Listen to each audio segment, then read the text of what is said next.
Alors, le rebond que connaissent actuellement les crypto-monnaies est visiblement en train de se poursuivre. On observe une tendance positive de tous les côtés, et beaucoup de personnes sont très reconnaissants d'ailleurs pour la vidéo que je vous ai publiée il y a environ une semaine. De ce côté, je vous y expliquais que si vous vendiez à un prix assez bas, en prévision d'un rachat encore plus bas, peut-être aux alentours des 100 et 6000 comme on l'entendait, eh bien, il y a tout de même de fortes chances que l'on assiste à un rebond avant ceci, et que l'on finisse par repartir vers un nouveau sommet. Mais aujourd'hui, j'aimerais aborder un sujet encore plus important, parce que même si, effectivement, c'était une erreur monumentale que pas mal de personnes risquaient de commettre. Bon, bien entendu pas vous qui suivez cette chaîne, je l'espère en tout cas, mais il y a un sujet encore plus crucial que j'aimerais aborder, un événement survenu hier et qui a totalement bouleversé le monde de la crypto-monnaie. Alors il faut que je vous parle des chiffres réels aujourd'hui. J'aimerais vous parler des effets concrets qu'on risque d'observer grâce à ceci qui vient juste d'arriver. Donc ça va, je pense, être l'une des vidéos les plus importantes que j'ai jamais réalisées. Si l'évolution du Bitcoin et des cryptos vous inquiète, regardez cette vidéo du début jusqu'à la fin pour avoir toutes ces informations. Vous allez voir, en tout cas personnellement ça me passionne. Donc bienvenue à tous, je m'appelle Maxime et je vous apporte chaque jour des nouvelles vidéos en français sur la crypto. Si vous êtes nouveau sur cette chaîne, alors soyez sûr de vous abonner et d'activer la clochette dès maintenant. Alors, comme toujours, allons droit au but. Comme je vous disais dans l'intro, le marché des cryptos connaît actuellement un fort rebond, et en particulier les altcoins actuellement. Le Bitcoin, c'est vrai, est en train de remonter, mais le reste du marché, repart en explosant à la hausse.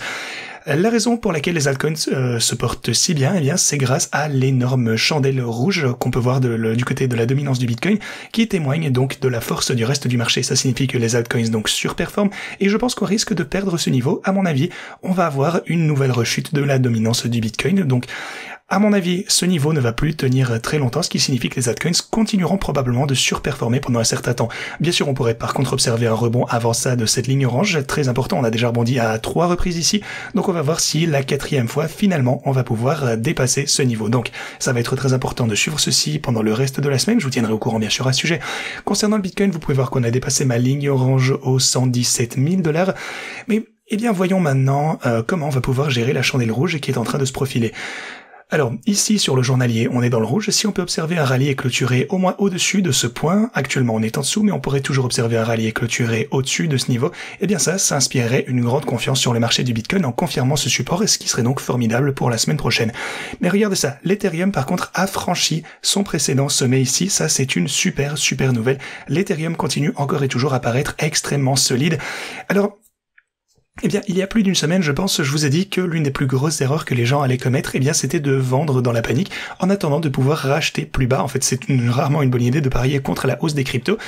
Donc, ici, le but c'est d'acheter plus bas, mais pas forcément de vendre. La tendance est tout de même à la hausse. La plupart du temps, ça s'avère être une mauvaise décision de vendre dans la panique. Donc voilà, ça c'est cool. Bien sûr, je n'ai vendu aucune de mes positions, vous vous en doutez. Cependant, ce que j'ai fait, c'est une moyenne de mes positions. Je vous ai d'ailleurs montré ça sur ma chaîne de trading. Je vous ai montré exactement comment j'entreprenais mes trades au sein des dernières vidéos. Je vous ai montré les niveaux exacts auxquels j'ai décidé d'acheter, ainsi que mon plan de jeu précisément. Alors, je vous ai mis à jour sur ces quelques transactions. Pourquoi est-ce que j'ai pas posté sur cette chaîne depuis quelques jours? Chris était malade, il n'a pas pu passer autant de temps que prévu pour réaliser davantage de vidéos. Mais voilà, pour le coup, les transactions n'ont pas été modifiées, donc voilà, pas d'inquiétude, mais on va réaliser plus de trades. Par contre, on postera probablement sur la chaîne de trading ce dimanche, je pense, et on vous montrera les prochaines transactions majeures qu'on risque d'entreprendre. Ok, ceci dit, l'Ethereum a toujours l'air en pleine forme. On approche d'un niveau clé de résistance cependant du côté de l'Ethereum, donc affaire à suivre. Le niveau de la ligne orange aux 4000 $ est extrêmement fort, aussi un gros niveau psychologique. Pourquoi si important? Laissez-moi vous montrer le graphique que vous avez juste ici. Alors, l'Ethereum s'est fait rejeter depuis les 4 années et demie. Les 4 années et demie dernières, on a été rejeté à ce niveau précis à plusieurs reprises. À chaque fois, on a chuté d'entre 30 et 75%. Donc ça va vraiment être un niveau absolument décisif pour l'Ethereum. Ça va être absolument essentiel à suivre. Je vous tiendrai au courant à ce sujet, bien sûr. Mais si on peut franchir cette zone, ça va être extrêmement déterminant pour le reste de ce marché. Ce sera peut-être l'étincelle qui fait exploser les altcoins bientôt. Je pense qu'on risque d'y arriver cette fois-ci.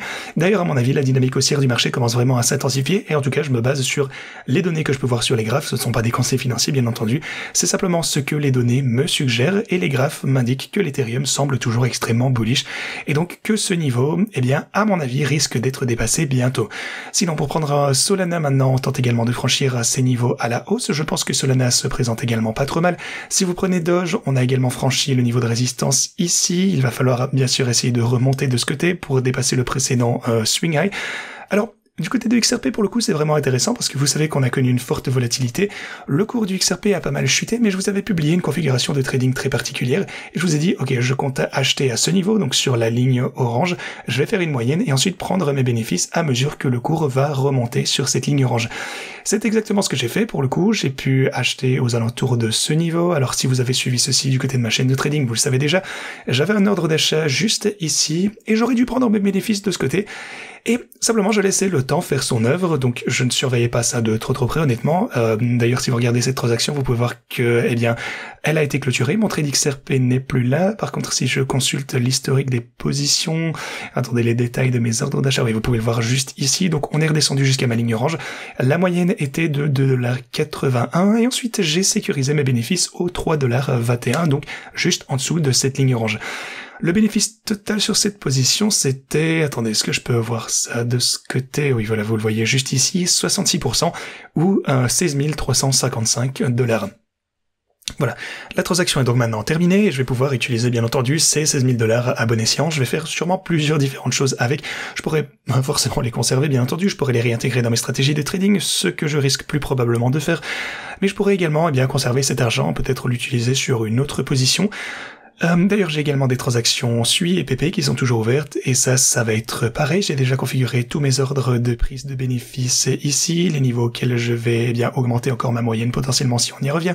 Donc tout est prêt et j'attends que le temps passe, simplement que les choses évoluent. Je ne suis pas trop pressé. Alors, si vous avez apprécié cette transaction XRP, peut-être que vous avez pu trader quelque chose de similaire, comme je vous l'ai montré sur la chaîne, clôturer donc ici personnellement avec un gain de 16 000 $, eh bien, si ça vous a plu, je vais continuer à partager ces informations avec vous, mais tout d'abord, commencez par vous inscrire sur ma plateforme d'échange préférée, si vous êtes un trader expérimenté bien sûr, et que vous souhaitez trader par vous-même, eh bien vous trouverez le lien vers Pionex de ce côté, qui est mon exchange préféré. Vous avez également Wix ainsi que Tabit qui sont accessibles de ce côté. Ces plateformes sont super cool au niveau des pays eh bien, qui les acceptent, donc n'hésitez pas à vous inscrire dès maintenant. Ils proposent également des bonus exceptionnels. Vous avez ceci, donc Wix et Tabit. Vous avez également Bybit, OKX, Pionex, etc. Donc profitez pleinement de ces offres si vous souhaitez utiliser mes plateformes d'échange préférées.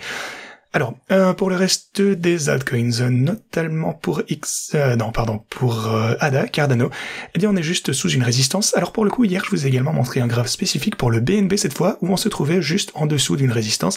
Je vous ai dit qu'on pourrait observer un breakout, donc une percée à la hausse, et c'est visiblement ce qui est en train de se produire.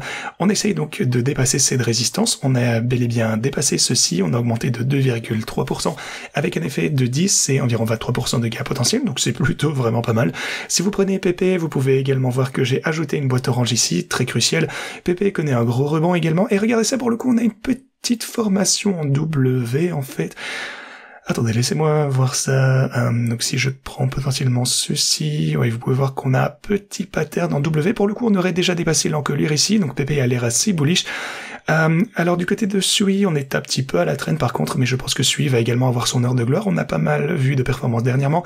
La dominance du Bitcoin, comme je vous l'ai dit, est en train de rechuter. Les marchés traditionnels se portent bien également. Alors les graphes ici, eh bien, ont l'air de se porter vraiment pas mal. Alors maintenant, pour le coup, j'aimerais vous parler de l'un des événements les plus importants qui se sont produits en coulisses, et je vais vous montrer les chiffres exacts, l'afflux d'argent absolument dingue qui risque d'affluer vers les crypto-monnaies. Ok. Tout d'abord, du côté de mes stratégies de trading, elles sont en hausse de 1,4 million. Vous pouvez voir que du côté de ma stratégie Bitcoin, eh bien, je pense que tout ceci, non, pour le coup, Doge est encore dans le rouge, mais par ceci, eh bien, je pense que tout est en hausse.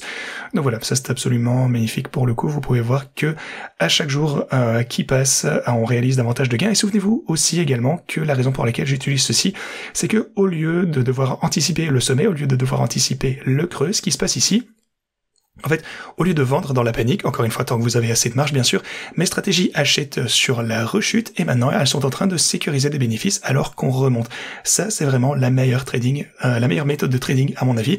Je n'ai pas besoin de m'inquiéter, je n'ai pas besoin, eh bien, d'avoir un timing parfait, je n'ai pas besoin d'avoir ces émotions qui sont humaines, c'est vrai, malheureusement, on peut pas s'en empêcher, mais je laisse juste l'algorithme faire son travail et au final, eh bien, je pense qu'on surperforme par rapport au reste du marché et on réalise donc davantage de gains, ce qui est juste fantastique. Les stratégies de trading, eh bien, vous permettent d'entrer également avant la prochaine phase de hausse. Si vous souhaitez faire ceci, eh bien vous trouverez le lien pour ce faire en description. Inscrivez-vous tout d'abord sur Pionex en utilisant ce lien et puis cliquez de ce côté et vous serez redirigé vers une page où vous pourrez cliquer sur le bot de votre choix. Donc vous avez mes cryptos principales ici en haut. Ensuite vous pourrez rechercher d'autres altcoins ou même pour le coup celui de votre choix ici. J'ai également créé eh bien des stratégies altcoins sur mesure. C'est moi personnellement qui les ai faites et ça fonctionne eh bien depuis un sacré moment déjà avec des bons résultats. Ceci étant dit, continuons. Donc hier pour le coup, on a appris que Trump suit un décret autorisant le plan 401. Vous savez que c'est très populaire aux États-Unis, qui prévoit d'inclure des actifs numériques. Donc il s'agit de comptes de retraite pour le coup. L'argent de la retraite, ça représente une somme absolument colossale et ça va bientôt affluer vers la crypto. Alors de combien exactement? Je vais vous donner les chiffres. Alors, combien d'argent y a-t-il sur les comptes retraite américains déjà? Grosse question. Eh bien, ça s'élève actuellement à 8900 milliards. On va dire 9000 milliards de dollars. En septembre 2024, ça a probablement augmenté. Donc, on doit être aux alentours des 9000 milliards. Ces institutions risquent donc, eh bien, d'inciter les gens à holder, à investir dans la crypto-monnaie sur leurs comptes de retraite. Pour le coup, elles le font déjà. Alors, dans quelle mesure ces institutions incitent-elles ce genre de choses? BlackRock affirme que vous pourriez holder entre 1 et 4% de vos fonds en Bitcoin. Bon, ça c'est une estimation assez basse, parce qu'on a d'autres fonds qui vous indiquent que vous pourriez holder jusque 40% de votre argent mis de côté en crypto-monnaie. Alors, si vous prenez ces chiffres, disons par exemple 1%. 1% de 9000 milliards de dollars, et c'est eh bien très très prudent, ça fait déjà eh bien 90 milliards de dollars. Alors si vous multipliez ceci par 2, comme par exemple une estimation assez conservatrice pour BlackRock, eh bien ça fait 180 milliards de dollars et ça représente des sommes absolument dingues déjà. Alors si vous prenez une valeur plus élevée, disons par exemple 10%, ce qui risque d'arriver d'ici peut-être quelques années, une décennie, qui sait, on a le temps de toute façon, eh bien 10% alloué au Bitcoin, donc 9000 milliards de dollars, ça nous donnerait 900 milliards de dollars, soit presque 1000 milliards déjà. Et ça, eh bien, ça va être extrêmement conséquent. Disons, par exemple, qu'on assiste à une injection des capitaux de l'ordre de... encore une fois, disons, proche de 1000 milliards de dollars. Eh bien, la capitalisation boursière totale du Bitcoin actuellement, c'est de 2300 milliards de dollars. Imaginez l'impact que ça risque d'avoir sur le cours du Bitcoin. Et c'est pas tout, parce que il y a d'autres points que j'aimerais aborder. Par exemple, le fait que les 10 plus grosses actions américaines représentent désormais environ 76% du marché boursier américain. Alors, pour le coup, la tendance actuelle, c'est la consolidation des capitaux vers des principaux actifs, vers ce qu'on appelle les blue chips, notamment donc les actions phares. On le constate notamment dans les crypto-monnaies également, avec le Bitcoin, l'Ethereum, Solana peut-être. Donc, je pense que le Bitcoin sera celui qui risque de connaître la plus forte hausse au très long terme parmi la plupart des cryptos. Le Bitcoin, pour moi, restera toujours roi, mais des afflux importants se dirigeront également vers l'Ethereum, sûrement Solana, d'autres cryptos assez importantes d'après ceci. Donc, ça, c'est un phénomène absolument colossal. Le Bitcoin ne représente encore que 2300 milliards de dollars, tandis que l'or est 10 fois plus important avec 23 000 milliards. Alors, je pense vraiment que le point le plus important ici, c'est que les gens ne réalisent pas l'importance de cette nouvelle ère pour les cryptos. Ce sera un tournant dans l'adoption généralisée bien plus gros que les ETF. Parce que, encore une fois, rappelons-le, les ETF n'ont accumulé depuis leur création que 54 milliards de dollars. Or, on parle de seulement 1% des capitaux, 1% provenant de BlackRock et 40% d'après les autres institutions. Bon, c'est peut-être un peu trop bullish, mais voilà, c'est 1% déjà, ça représenterait déjà plus que l'afflux déjà accumulé par les ETF.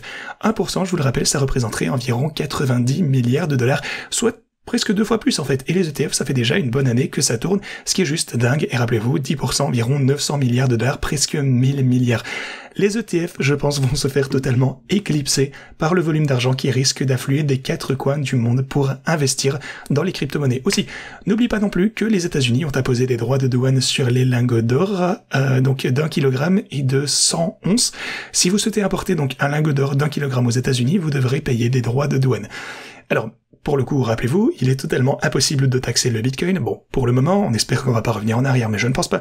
De la même manière, le Bitcoin ne peut pas être taxé parce qu'il n'est pas physique. Donc, vous pourrez, par exemple, apporter vos Bitcoins aux États-Unis sans payer des droits de douane. Parce que, comme je vous le disais, eh bien, c'est numérique, ce n'est pas taxable. Et c'est pour ça que le Bitcoin est bien plus important que l'or, bien meilleur, et qui selon moi, risquera de le détrôner un jour ou l'autre. Alors, encore une fois, prenez du recul. Le Bitcoin, c'est la clé. Les fondamentaux n'ont jamais été aussi positifs. Je suis juste extrêmement enthousiaste quant à ce que l'avenir nous réserve. Alors, pour ce qui est de mes stratégies de trading, eh bien, elles vont continuer, bien sûr, à trader du Bitcoin, eh bien, de tous les côtés, en fait, à la hausse, à la baisse, en profitant de cette volatilité. Mais voilà. Au final, eh bien, les gains seront, quoi qu'il arrive, colossaux. J'en suis absolument certain. Donc voilà, c'est pas un conseil financier, c'est juste mon avis, mais je continue d'y croire. J'espère que vous appréciez la vidéo d'aujourd'hui, j'espère que tout ceci vous parle et que vous êtes aussi optimiste que moi. Grosse vidéo qui arrive ce dimanche, je vous ferai également une grosse vidéo sur mes stratégies de trading, il y aura quelques vidéos sur la chaîne principale, ainsi que sur la chaîne de trading dimanche, donc restez à l'affût. Merci d'avoir regardé, et moi je vous dis à la prochaine.